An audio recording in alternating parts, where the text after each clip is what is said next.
I'm pressing out the shunt coils on a Lincoln SA250 welder. This is the back side, and so I've got to press them out from here, and then I'll flip it over and then press them in from the other side. But this is what the shunt coil looks like. Got a little marred up from, I tried to move it with a chisel, so don't try that because it didn't work. I'll just have to clean it up, but this is what the unit looks like. Here. This is one that's in the unit, and see, that's kind of the problem with the press, is you have to find some, either disconnect all these cables or try to find some kind of a press fixture that can go underneath them, which is what I just built something that'll work. This is what I ended up doing. I had looked online, and a few people had taken their housings into electric motor shops, into machine shops, and on two different ones, it was from several years ago, back in 2015, they said that they paid $500 to have them pressed out. So that's something to think about. I think if you were in a place that had a lot of welding going on where they worked on them, they could probably do it in a couple hours, so maybe for a couple $100. But in this case, I don't think that would be possible, because none of the places I called even knew what I was talking about, so they didn't have anything. So I ended up making it. And that's something to think about too, is that if they're charging $500 to do it, and you can figure out a way to do it and then do it yourself in 5 hours, it's the equivalent of making $100 an hour. So this is the cat bucket I'm using as a press, but I'll show you when I get that set up. But this is what I did. This is just a chunk of 3-inch channel iron. That's 3-inch by, it's about 1.25 inches deep. So I don't know why that's not going into focus, but it's 1.25 inches deep. You know, and that worked fine to press it out. But you might want to get one that's a little bit taller to push it in. And then how this works is it fits on. I'm trying to do it here with one hand. It fits on the coil like that to press it out. See, and it's gonna push past the paper, but it's not pushing on the coil itself, which is what. Incidentally, this coil was open too. The other coil is good, but of course you're going to replace them both, which is what I did. I just ordered both of them off of eBay, $330. And I think this is the same way to do a Lincoln 200, and then this one's obviously a 250, and then probably the same for a 300. So then, anyways, how this bracket's going to work is this goes on top of the coil like that. Then this piece slides in there for extra rigidity, and then this piece is going to sit on top and just push. And it's in there pretty tight, but there was some corrosion in there. And then how this is going to work is here, hold this.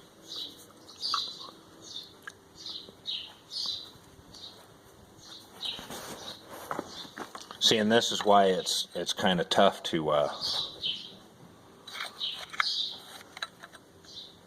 get a bracket to fit, because you've got this steel bracket, and unless you want to unsolder that, which I don't, so I just made this lower deal so it slips in here. It'll slip past the paper. Try to get it further up.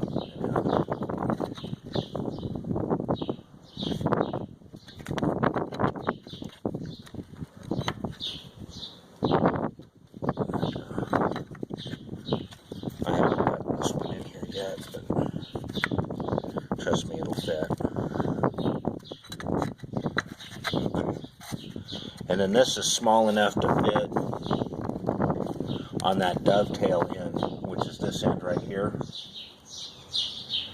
So it's gonna it's pushing right against that, and then it's pushing a little bit against this. These are just Mars from before when I was trying to move it with the chisel. So then this will sit on here like that. Then we'll pull these cables back out of the way. And then this plate here, it's cut down so it's not going to interfere with the dovetail either. Then it'll slide in there. And then we'll put our press piece right on there.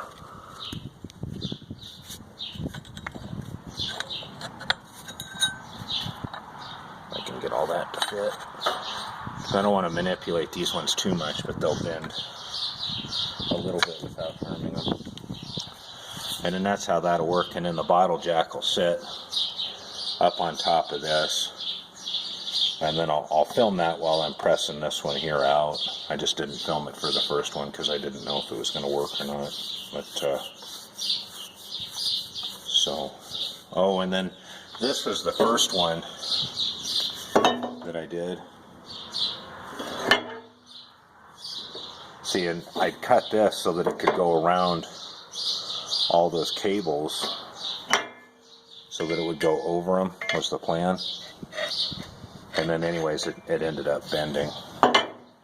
So this just wasn't, maybe if it were thick enough metal, but then the problem was this wouldn't push it far enough to go all the way out because it's about 10 inches of travel, at least 8, whatever the thickness of this is, probably 8 inches. So, and then this I'll probably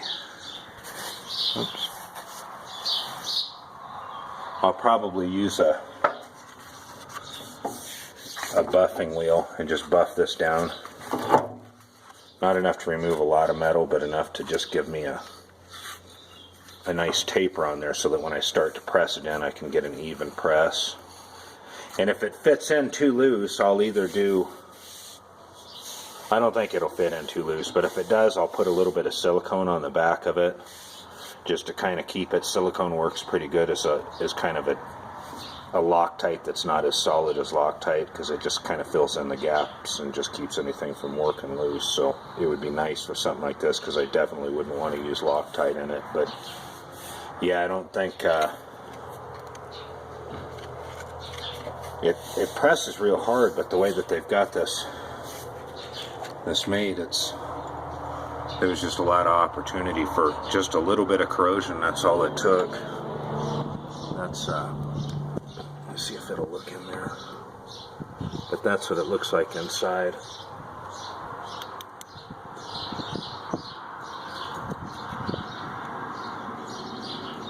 See, and it looks like those top ones right there are a little bit cracked. No, that's just where they sandwich together. But yeah, I'll clean that up too with either sandpaper or a buffing wheel too. And then, but yeah, I'll pull the camera. I'll put the camera back on once I get set up to press the other one out, because I just didn't have a press that was big enough to fit this in here, because this housing is 18 inches tall.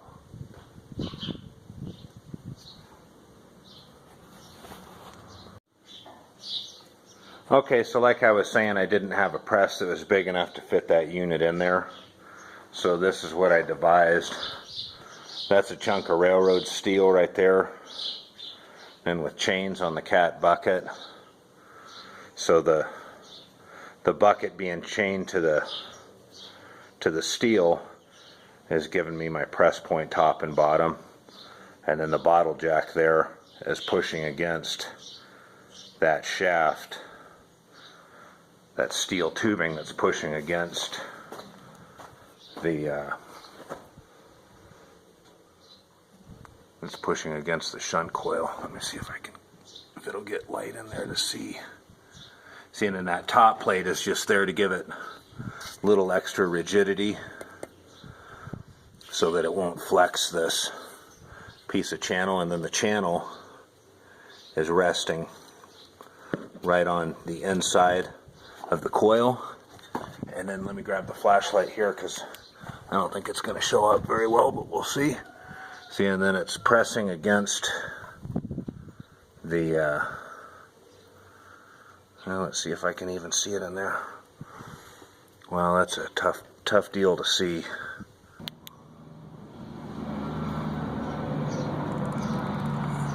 There it is right there.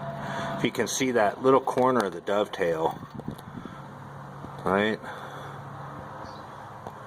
there, that's what it's doing. That's where the majority of your pressing, you want that to be on the inside of it, right in there, so that when you're pushing on it, you're pushing on this part right here. I'll show you this in here. So that when you're pushing,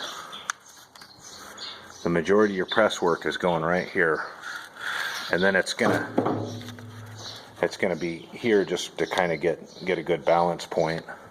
But it's stiff on this one. It's stiff going all the way. I mean, it's hardest, of course, when it first breaks free, but now that it's breaking free, it's going.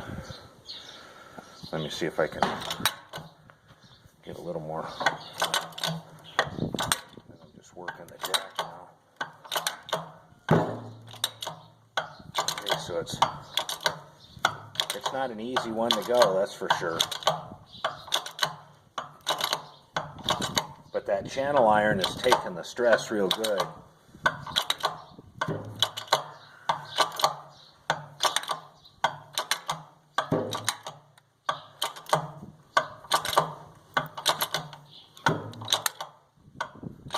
See, and then that's all I'm doing is just running this bottle jack here.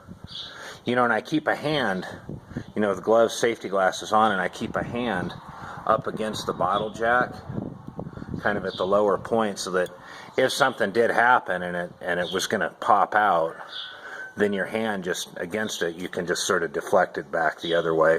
But that's the way to make it work. You know, it's like I say, they were charging, you know, $500 to do them, because you figure they're going to have to figure out a way to do it.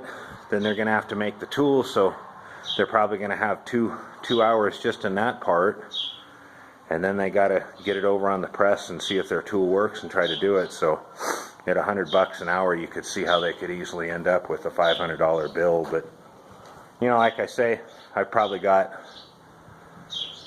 less than 5 hours into it so far. But even if it takes me 10 hours, which it won't, then that's still $50 an hour. So that's fine with me, at least if you consider the money that you would have spent as money that you made. So anyways, I'll do another update once I get it back together. I've got it shoved down a little bit further there now. I'm not sure if I explained this adequately as far as how this is pressing. So you can see that top part that's kind of white. That's where the dovetail part of the deal was. Now it's pressing down now. That's probably a little better view maybe.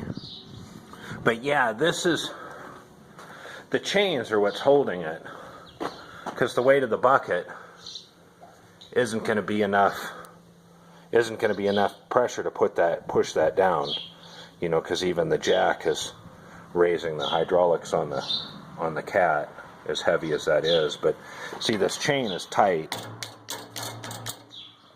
and then that's wrapped around the railroad channel steel there, and I've got it wrapped around on this side here. See, and then that chain there is just in there to pull it in, so that when I get tension on it,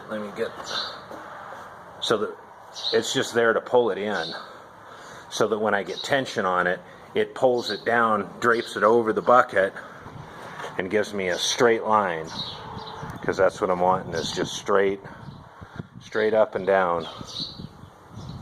And then the jack is pushing up against the bucket, and the bottom of the jack is pushing down against the steel, and then that's how I'm getting my press point. And then that's what I'm saying though about the safety part is, you know, I just took my gloves off to grab the phone, but you're going to be pushing against this like that while you're running the jack handle with the other hand. And in that way, if it does, you'll start to feel it if it's going to pop out. In this case, it's all straight, so it's just pushing straight down, and I haven't had it pop out once. But if it did, you'd start to feel it, so you could either move back or deflect it back away. And, you know, as long as your head isn't in the way, then you should be safe. It's not a whole lot different than jacking up a car. So, I just thought I'd come back. There's a little, might be able to see the press working. But yeah, it's going pretty good though. So, I just thought I'd fill in the gap with that part in case that wasn't clear with what I was doing. But you could do the same thing if you had, you know, if you just welded up a box frame or something, you could do that if you didn't have a cat bucket, or just anything to hold a piece of channel and then chains in between the two pieces of steel to push up and down. But the press that I've got probably only opens up about a foot, and it's made for like doing axle shaft bearings, so there's no way something like this would even come close to fitting. So, okay, I've got both shunt coils out, but I'll probably edit this back into the front of the video and then show pressing them out. And I just wanted to get you a better idea of what I'm using here to do it. This is a piece of channel iron. This is 3 inches. 3 inches by 1 1/4 deep. Maybe even 1 1/8. Pretty close either way. But that's the metal that I'm using, so I just use that. Just torch that out. You can see my ragged torch work. Just torched it out and then ground it down to get a good surface. You just have to make sure that this end here is small enough to fit on the dovetail part so that you're not going to destroy the casing. See, and that's how it would sit. Here's the coil right here. That's what it looks like when it slides off the deal. But that's how this is sitting on here. So it's saddling over this part of the coil and then pushing down on this part of the metal part that retains it. And then this is another piece I just cut, again small enough so that it'll fit inside the dovetail. See, so that's the area that we're looking at right there that we're trying to clear. You just don't want it to snag on the housing is all. So that's where it's going to go, and then it's got to be high enough to go in without screwing up the coils. And then this is just another piece that I cut just to slide in there, because when I'm taking the coil out, I don't have clearance up on top. There's cables that are running over this way. So I needed a tool that would slide underneath the cables but still be strong enough to push on it, unless I wanted to try to take all those cables off, which I guess some people probably do. And then I just used another steel bar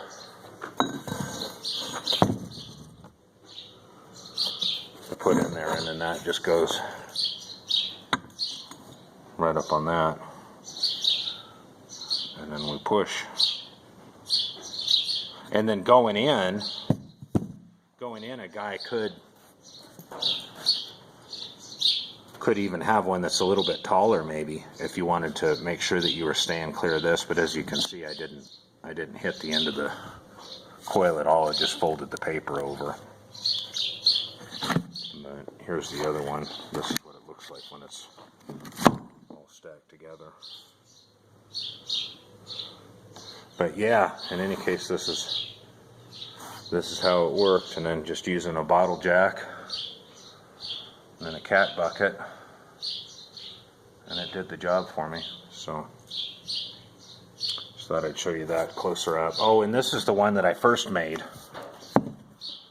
because I was trying to go, like I was saying, there's cables running